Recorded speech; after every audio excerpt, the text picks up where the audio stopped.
क्षेत्रस्वरी महावीर पाखे आज आम टिकेट घोषणा है मोर मथा नईकि आसिली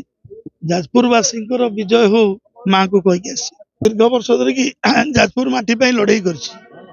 जाजपुर माटी परिवर्तन हो विकास हो मोर ये मुद्दा रही सदर महकुमा पानी को लिखि था जाजपुर लोक जाजपुर लिखुंट आज भल कि आमर आखि नष्ट हो मुंडे स्टिच कर दीर्घ दिन मेडिकल थी जेल भी 4 मास जाइए आंदोलन विप्लव करी सदर महकुमा ठू आरंभ कर रेल किपरि संजोग हम किपरि राजरास्ता आमर प्रशस्तीकरण हम किभली जे जातीय राजपथ केमती संजोग हम हेडक्वार्टर को ये आम सब आपण मान सहित माध्यम मु फाइट करी जोगाजोग करी तो आउरी जेते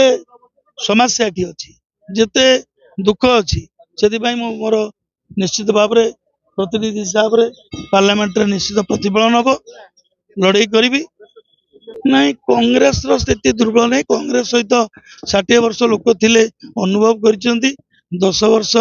बीजेपी शासन को देखि सारे आठी दुर्बल आदौ ना जनसाधारण जो भाई भाव में जे लाभ लोभ देखिकी नहीं लोक टंकिया चाउल देकी विभिन्न योजना देकी लोक बुझीगले लोक परिवर्तन चाहते।